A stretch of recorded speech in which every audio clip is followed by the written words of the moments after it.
Randy took a step toward Buckingham Palace, confident that his prank would go down in history.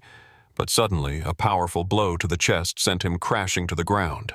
The crowd gasped, cameras flashed, and the guardsmen didn't even flinch. But Randy had no idea that this was just the beginning. This channel won't survive without your subscription and likes. Help me! London. Midnight. The majestic Buckingham Palace gleamed under the streetlights. The crowds of tourists had long since dispersed, leaving only a few late-night wanderers enjoying the sight of one of the most heavily guarded places in the UK. But in the square in front of the palace, one man remained. Randy Walker, a 35-year-old American in a dirty t-shirt reading "Born to be Free," ripped jeans and a beer can in hand. A smug grin was plastered across his face. He had drunk just enough to stop thinking straight, but not enough to prevent him from coming up with the dumbest plan of his life. "Dude, imagine if I actually get inside," he slurred to his equally drunk but slightly more rational friend, Danny. "You just keep filming." Danny, swaying slightly, pulled out his phone. His mind was already racing with potential video titles. "American tourist pranks the British crown." "You're insane, bro, but this is gonna be epic." Randy let out a drunken chuckle and took his first step toward the massive black gates, beyond which loomed the palace walls. Standing in perfect stillness was a royal guard, a tall, fit man in his 30s, dressed in the iconic red uniform and towering bearskin hat. His face was unreadable, his gaze locked straight ahead. Randy smirked. "He won't even move," he shouted to Danny before stumbling toward the gate. Randy acted like he couldn't care less about his surroundings.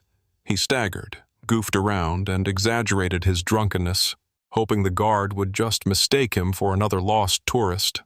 But the moment he got close to the gate, the guardsman took a sharp step forward and barked, "Sir, step away from the entrance!" Randy froze. Well, that was unexpected. "Oh, he speaks!" Randy laughed, turning to Danny. "Did you get that?" The guard returned to his motionless stance, but now his stare was tense. Randy took it as a challenge. There was no turning back now. He took another step toward the gate, trying to slip behind the guard. "Relax, man, I'm just—" Wham! A sudden, powerful blow to the chest sent Randy crashing to the ground. The guardsman, unfazed, simply stepped back into position, continuing his duty. "What the hell, dude?" Danny shouted, still filming. But Randy was already rolling on the pavement, laughing hysterically. "He hit me! Ha ha ha! Did you get that on video?" The guard's face remained like stone. He stared past Randy as if he were nothing. By now, a small crowd had gathered, drawn in by the commotion. Phones were out, recording the scene. People whispered, some laughing, others shaking their heads in disapproval. An American tried to break into the palace? What an idiot. What a disgrace. Randy soaked in the attention. But he had no idea that the real scandal was just beginning. Randy sat on the cold cobblestone, drunkenly giggling as people crowded around him, pulling out their phones to capture the triumphant moment. He thought he had just become a legend. He thought he had outsmarted everyone, that his boldness had made him the hero of the night. But everything changed when he heard fast, heavy footsteps. From the shadows of an archway, two massive security guards in black uniforms emerged. Their jaws were clenched, their fists tightened. They looked like two trained bulldogs, ready to rip apart anyone who dared disturb the order in front of the palace. Randy sobered up instantly. Wait, I was just joking," he yelped, raising his hands.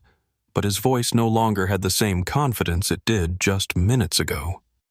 One of the guards, a broad-shouldered, square-jawed brunette with a hardened expression, stepped forward and, without a word, grabbed Randy's arm. "Hey, take it easy," Randy protested, trying to wriggle free. The second guard, a redhead with icy eyes, seized his other arm. Together, they yanked him up with force. "Come on, he's just an idiot. Let him go," Danny shouted, still holding his phone up, filming every second. The guards didn't even glance his way. You think joking about the British crown is funny? The brunette muttered coldly, leaning toward Randy. I was just... Public violation of the law on trespassing royal grounds. Randy's face went pale. Well, what? You're under arrest. The crowd gasped in unison, murmuring like a flock of crows drawn to the scent of trouble. The laughter faded. Now there was only pure curiosity in their eyes. They had come to see a spectacle, and now they were getting the full show. Are they really gonna put him in jail? Someone whispered. Damn. Wouldn't want to be in his shoes right now. Just moments ago, Randy had felt like the king of the night. Now he felt like a pathetic insect caught under the magnifying glass of fate. Panic took over his thoughts. This couldn't be real. They wouldn't actually throw him in jail, right? He turned desperately to Danny, but instead of helping, Danny just kept filming.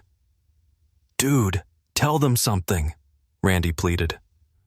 Danny simply shrugged and said, Bro, you kinda asked for this. Those were the last words Randy heard before the cold metal of handcuffs locked around his wrists. The sun slowly rose over London, painting the city streets in warm golden hues, while regular people sipped their morning tea and skimmed fresh newspapers.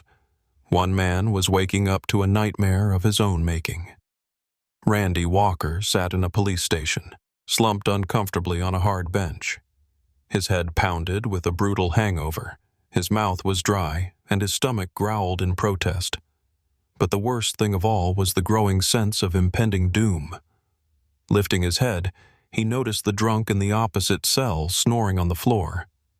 On the wall hung a tattered poster warning about deportation for lawbreakers. Shit, he groaned, rubbing his face. At that moment, the cell door creaked open, and a uniformed officer walked in, a middle-aged man with a tired but slightly amused expression. He held a folded newspaper in his hands, eyeing Randy with interest. Congratulations, Mr. Walker, he said, barely suppressing a smirk. You're an internet celebrity now. Randy frowned. What? The officer unfolded the newspaper and read the headline out loud. American tourist attempts to storm Buckingham Palace gets arrested. You've got to be kidding me, Randy muttered, staring at the article. Not at all. The officer chuckled, shaking the paper slightly. And according to this, you allegedly tried to steal the royal seal. Do you even remember what happened? Randy bit his lip. He vaguely recalled trying to sneak into the palace. But stealing a royal seal? No way. The officer sighed and leaned against the wall. So, Walker, want to know what's coming next? Randy tensed. What's gonna happen to me? The officer shrugged with mild amusement. Minimum? A fine and a court hearing. Maximum? Deportation and a permanent ban from the UK. Randy groaned, burying his face in his hands. Oh man, I'm screwed. But before he could spiral further into despair, the station doors burst open. BRO, you're a legend! Randy's head shot up to see Danny practically bouncing with excitement, waving his phone around. Did you see this? Danny shouted, jabbing his finger at the screen. Reluctantly, Randy leaned forward and glanced at the numbers on the screen. 10 million views. Oh no, he whispered. Oh yes, Danny grinned. You're viral. BBC, CNN, even TikTok. Dude, you're everywhere. You're a freaking meme. Randy shut his eyes. He felt sick. From the hangover, the embarrassment, and the realization that he was now officially a world-class idiot. But then, he took a deep breath, and suddenly he smirked. He lifted his head and looked at Danny. You know what, Danny? What, bro? Randy spread his arms. Totally worth it. Danny burst out laughing, slapping him on the shoulder. The officer rolled his eyes but smirked as well, and Randy just sat there grinning. Because yeah, he was in deep trouble.